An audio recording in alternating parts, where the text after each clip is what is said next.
and welcome to an Apple a Day with Dr. Amanda. I am so glad you joined. So if you're on YouTube, like, share, and subscribe. And please find a seat. You can grab some coffee, tea, maybe an apple. And I'm so glad this week we're going to continue with our second week on building healthy mothers. And it's such an important topic, and it's probably one of the most appreciated, and a lot of times not always underappreciated, responsibilities and jobs to really raise up our generation. So with that said, I'm really excited to have my friend Joana Spinelli here. And she is an education consultant with me. So we work a lot together. And she has two young children, two young girls. So again, Joana, thank you so much for being here. Thank you for having me, Amanda. Absolutely. I'm looking forward to our conversation. Me too. All right. So Joana, I know that you have two young girls who are really precious. And so far, in your experience, what do you think are characteristics of a healthy mother? So I will preface this by saying my girls are young and I'm just a new mom. You know, my oldest is 3. But I think being a healthy mom means being strong, being independent, being empathetic and kind, but being vulnerable too. I think that's so important because, you know, being a parent is hard. And if you're like me, who feels like they have to do everything by themselves, it's also important to know and rely on others when you need it, especially now with everything going on and the situation that, you know, we're all in, where we're working from home and the kids are home, and, you know, it's just like a crazy world. Yeah. And I like how you talked about, Joana, you know, being strong, but also being strong is also asking for help, right? Especially right now when we're in a pandemic or, you know, a lot of uncertainty, like being able to reach out, and also that vulnerability, also being loving and kind and modeling that as a mom, but also being able to share your emotions, right, during a hard time. Yeah, absolutely. I think that is so key because, I mean, you want, especially I have 2 girls, so I want them to have a strong role model. I want them to see what being a strong, independent woman is like, but I also want them to know that it's okay to be vulnerable. It's okay to cry. It's okay to be sad. It's okay to be mad. It's okay to be frustrated. We're not all happy and strong every day, 24 hours a day. That's just not realistic. Obviously, think about yourself. So I want them to know that it's okay, or it's okay if you need help. You just have to ask for help. You have to use your words. So it's just modeling all of the emotions, the range of emotions that we all go through every day, and how to deal with them appropriately. Yeah, and that's good. I like how you talked about, again, showing your frustration, right? Or if you're angry, or if you're sad, and being able to say how you feel using your words and what that looks like. Because a lot of times if we don't, right, it bottles up and then it gets worse. So it is important. So thank you. Yeah, it really does. And I think now too, like, you know, with everything going on, I said my kids are young, so I don't, you know, my older one gets a little bit about what's going on and the pandemic and the bad germs, we call them. But, you know, knowing that there are some things that we can't do or that we have to do to keep yourself safe, and we may not want to do them, but we have to do them. And, you know, that's okay. Sometimes you have to do things that you don't want to do. Yeah. But as long as it's keeping you safe, that's what's important. Yeah, telling, you know, that is true. Sometimes we are doing things that we don't always like to do, right? But we're doing it maybe for others. We're doing it for what we need to do at the moment. So that's a really great lesson for them. Yeah. As a mother, what have you learned about yourself? So I mean, I know everyone says it, but I really learned that there's like life before being a mom and then life after being a mom. And the two are completely different. And I feel like they are never the person I was before I was a mom is not the person I am now in some ways. And for the better, I've learned. So I feel like so many things. I could talk about hours for what I've learned so far. And it's only been 3 years. Again, like I said earlier, that even though, like for me, I like to do everything by myself, you really do have to rely on people sometimes. You know, they say it takes a village, and I really feel like that's so true. And I'm very fortunate that I have help locally, but, and I know that's hard, but so reaching out to other moms in the area that where you live, I think that's really helpful to build that support group and network that you might need. And honestly, there are days that are so long. The days are so long sometimes, but the years are so short. It goes so fast. And I think that even if that day seems like it's going forever, tomorrow is coming. You just got to get through it. But yeah, I think that it's difficult, but it's so worth it. Good. But I like how you said that you changed, right? You kind of transformed from who you were before to who you are now, which really happens, I think, over life, but really Yeah, absolutely. That's a good relearning, point. yeah, and relearning yourself. So like you said, reaching out or having support, have a supportive family, Joanna, or if you have friends, like you said, like reaching out to other friends and being able to have support.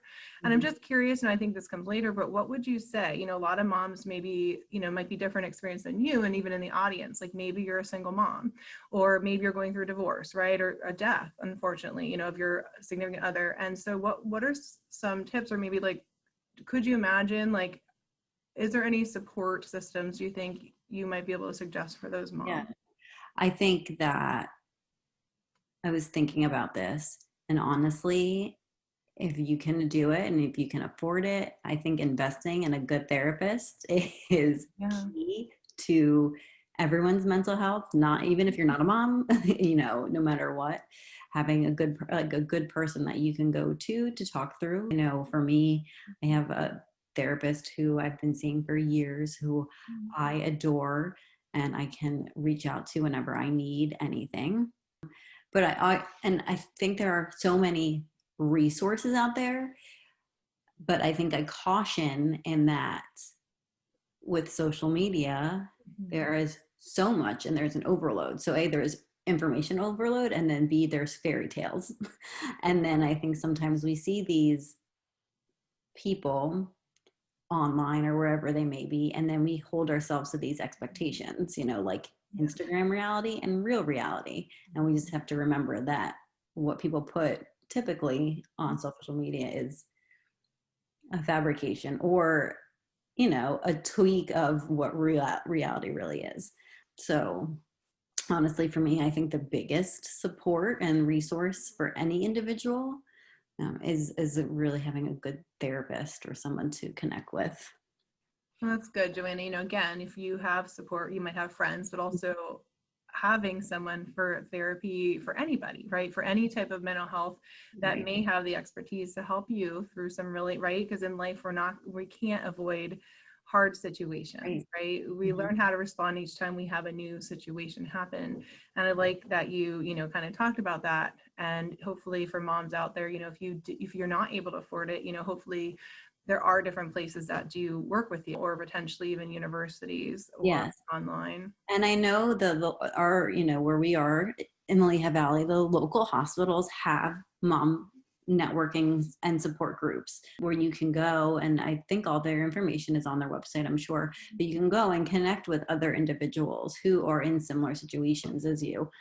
So just having those support groups and knowing the resources that are out there can be so really important, and taking advantage of those, because if you're lucky enough to live in an area that has those resources available, to take advantage of those.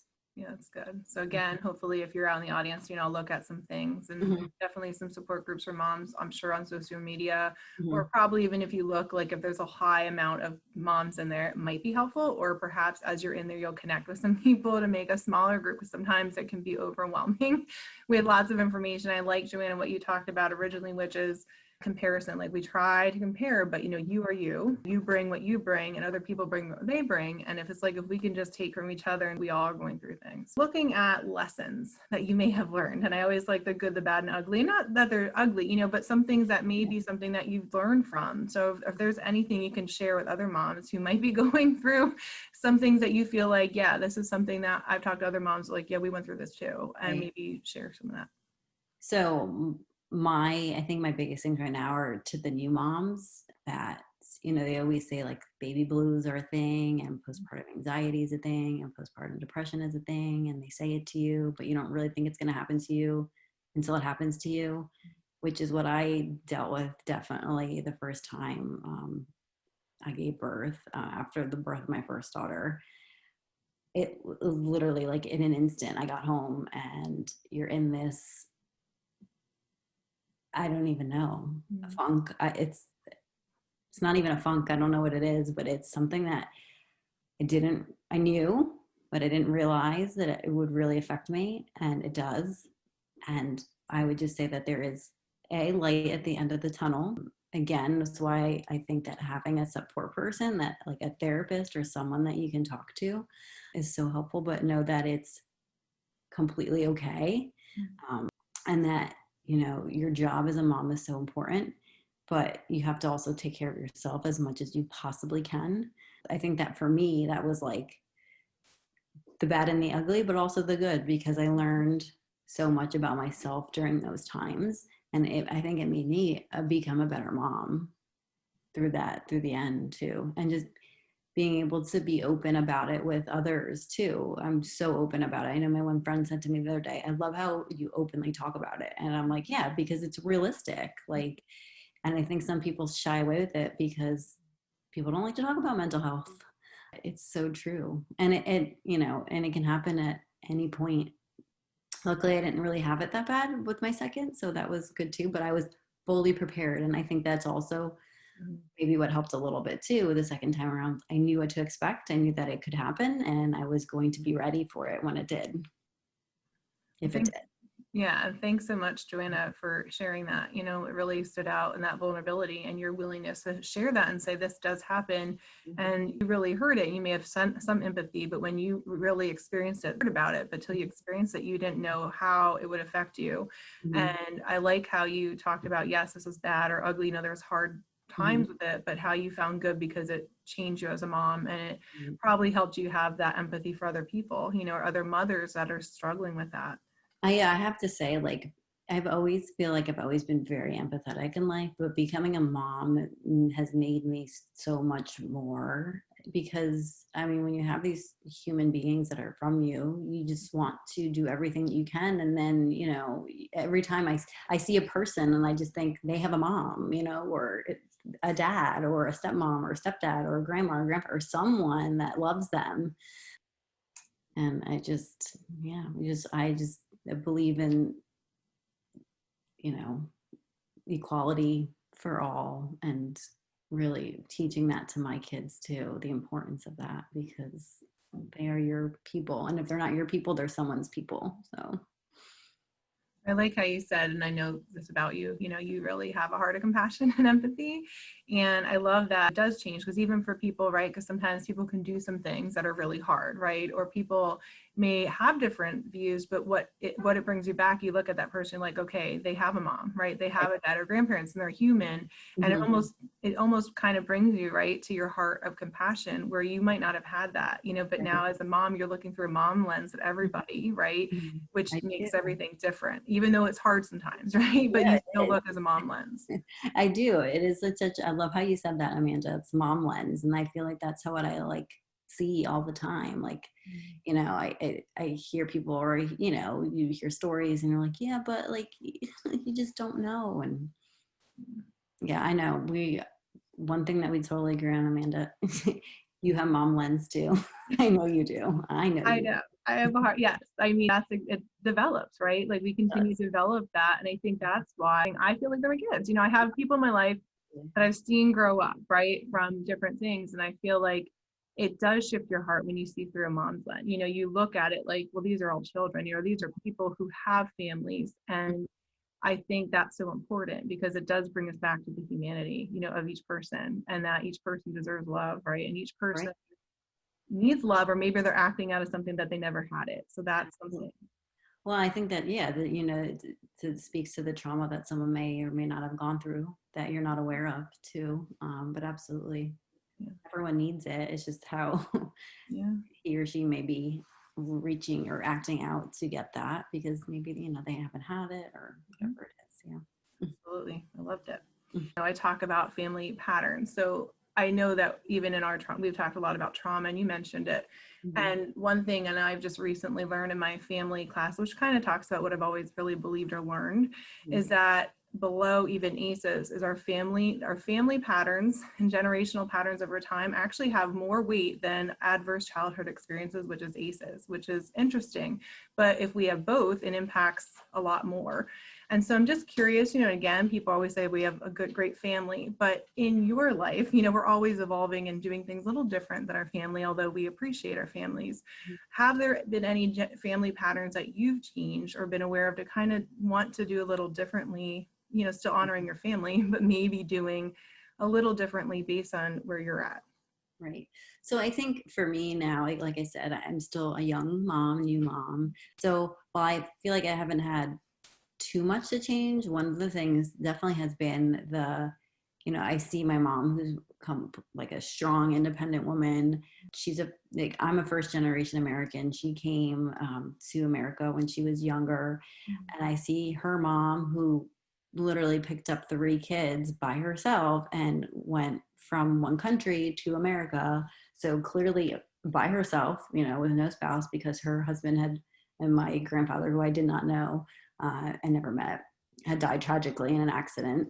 So clearly a strong, independent woman. And I strive to be that strong, independent woman and who wants to do everything for myself, but also, again, saying, okay, like, I'm not okay, I need help. Or, and it may be something like, can you just watch my kids for 10 minutes or while I take a shower or whatever it is, or go work out, or go, pre-COVID where you could just go and do whatever you need to do, go to Wegmans and just walk around, or go to Target and walk around.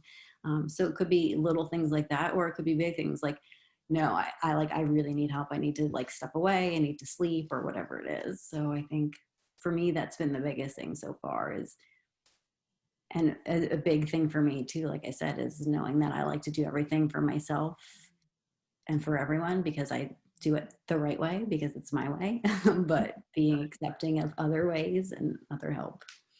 That's good. And I like how you talked about your mom, everything she did, and even just your family heritage, Mm-hmm. and still carrying a lot of that on, but also knowing that importance of self-care, is what I really heard. Just having time and saying, hey, I need to just go to Target, right? I just need a half hour. And, fortunately having that, opportunities to do that. And perhaps, and even thinking of my family, like back in the day, like, a lot of women didn't do that, right? There was a lot of, having to kind of take everything on and never really having opportunities. There may have been, but maybe I see, and I don't know if you agree, it seems like today there's a lot more opportunities for women to say, I really do need more support. I need more help. Yes, I think that about my mom all of the time.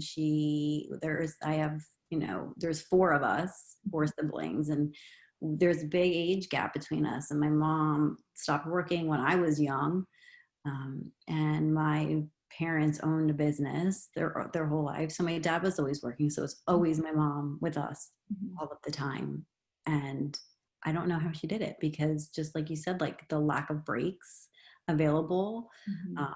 So while there are days where like, well, I can do it, I can do it myself. I don't need to, my mom did it, I can do it. But like, and maybe it's true, maybe I can do it. And I'm sure I can, but if I can take it 10 minutes or whatever it is, 30 minutes, an hour, then I need to do that. And you need to do that. Whoever it is needs to do that. Absolutely. Yeah. And that's a good point. So I'm glad that you did bring it up because that is a definite shift. But again, it probably makes you a better mom and, everything like in life versus just trying to plug through, I hope so. Well, like, cause just think about even in jobs, or anything, Yeah, like even dads, like if we're high pressure and we're constantly going, we don't take those breaks, it impacts even our, you mentioned mental health, and it impacts us to try to say, I can take it on, I can take it on, I can take it on. And that keeps being a pile up, right? Where it's a blessing to have, be a mom is amazing, but even, moms or anything we do, we need a break, just to kind of take away so we can get refreshed and come back, and so I think that probably makes you more, aware, not that, because we always want, I don't think anybody, and we'll go into this question, wants to wake up and not be a good mom, right, or good parent. And there's things like stressors that if we don't get help, right, it can impact our parenting. And so I think that, you're talking about that self-care, which again, we're talking about a lot more in community because we do need, like you said, everybody together. And if we can admit like, oh my gosh, I need help, Right, exactly. rather than pretending like everything's okay, which happens and it can end up being worse. Yeah. And I think that you're right too. You said that's like self-care as a community. Mhm. I think about public health too. It's the same thing, you know. If people are physically ill, then you know how can a community come together? Same thing mentally. It's the same way. So we all have to really take care of ourselves. Um, yeah. And then I guess this is something that I always find sweet and want to ask you. So you have two girls. I know, obviously, one's 3, you know, and then you also have your other baby, you know, really come along. But what do you think your children would say of you as a mother? So, you know, not much now besides like mama, mama, mama, mama, mama. I want mama, only mama. But I hope that when they're older, they can say that I taught them how to be strong, how to be independent, how to be empathetic, how to believe and fight for what you believe in, which is what I hope is what I'm trying to instill in them is equality for all people. Because really, if people are not equal, then what are we, you know? I just feel like that is such an important thing in this world and in this, especially nowadays. um, so just to I just hope that they can look back and say that my mom taught me to fight for what is right and lead with compassion in everything that they do. I love that, you know, so doing the right thing and also having a lot of compassion, right? Because a lot of compassion goes a long way. You know, even if I think, I don't know if you agree, even if there's differences in, I think, what people may believe or their background, Mhm. one thing that we can do is listen to each other, you know, and have that compassion because we may not have experiences like they do, and that can be hard sometimes. But if we just listen, you know, opens up doors and it brings bridges, right? It brings bridges where we can kind of maybe it just builds that connection, like you were saying, and being able to show that so your daughters, you know, can continue to have that compassion towards people and eventually, like you have a mom lens, you know. Yes, Yeah, yeah, hopefully one day. Mhm. one day. That's what they want. You're like, maybe in 25 years, like not now, they're only so little. Yeah, Um, that's what they want. Yes. yeah, yeah. And then how would you, again, I know we talked about mothers or maybe mothers who perhaps haven't made the greatest of choices. And again, it may be because of circumstances or they know that they can continue to evolve and they, you know, things have happened. So maybe they're even in condemnation, right? Like they want to be better at what's going on, or maybe there's been stuff in the past where, right, like they have their children back. There's all kinds of circumstances and they want to be the best mom they can be. Mhm. How do you think, or what would you do to say to encourage them on their journey? So I think that's such a good question, and I have to really think about that because I think being open and honest with yourself. So doing it's like a hard self-reflection, which is difficult sometimes. Um, I think again, trying to find support groups or network or a therapist or someone, um, but being also forgiving, you know, like not beating yourself up because we all make mistakes. And, you know, just like with anything, we all have intentions and we have a vision of how we see things, but sometimes it doesn't work out and that's okay. Um, you know, tomorrow's a new day. There's always room for improvement, no matter who you are and what you are. Yeah. Good. So, yeah. Oh, I like that. Yeah, like one step, right? One little thing and that reflection. And, you know, you're right. Like a lot of times I feel like it's not just condemnation, like we'll like kind of stick on a mistake or we'll have shame. Mhm. And a lot of times, unfortunately, as a society, because we kind of view things more punishable, Mhm. you know, rather than really talking and learning how can we help people? Because a lot of times people just stay in shame and anger and just kind of stick there because they don't know how to Mhm. move forward, even for moms, you know, like it can be hard. So I like how you encourage them to take a step and, you know, have that reflection and continue to move forward, right? Then Mhm. get stuck. Yes. I can hear my kids coming home right now. Oh, okay. We're Like almost done. flirting. And then that's okay. So are there any books or resources that you would recommend for moms? So honestly, I was thinking, and like, I haven't read a book in so long. I shouldn't admit that to people. I'll delete that. But really, I was thinking a therapist. Honestly, I feel like a therapist is like the way to go because you build a relationship with them and you get to know them, and it's not these unrealistic Yeah. views or expectations or anything like that. That's good. Or do you have any like mom Facebook? Like, I don't know. Or you just have your friends that you kind of talk I to, feel like like a my personal support? friends as my personal support group, my family. There is a like a local Facebook moms group that I'm into, but and I think it's good for some things, but just like with anything else, there are people on there that can, Yeah. stir the pot. So Yeah. yeah, I love your idea of maybe using those bigger groups, but then finding a smaller group. I think that would, people that you connect with more. I like that idea. Good. I'm glad.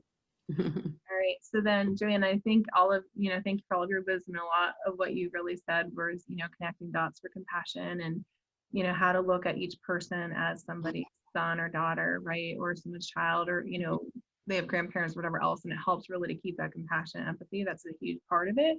But I wanted us to leave with one more wisdom tip for the audience. About being a mom. Yeah, about being a mom. Let's see, what is my biggest wisdom tip? Besides that, literally the days are long and the years are short, because someone said that to me once early on in my mom journey, and I was like, that is the quote of momhood. I would just say, don't beat yourself up. Enjoy as much as you can. Take time for self-care. Get out and get fresh air, because sometimes even that is like, will just help, just getting fresh air, and leaning on friends. And even, it doesn't have to be mom friends. It could be dad friends. It could be friends that don't have kids. It could be sisters, brothers, don't be afraid to lean on people. That's good. I like how you said, again, don't beat yourself up, right?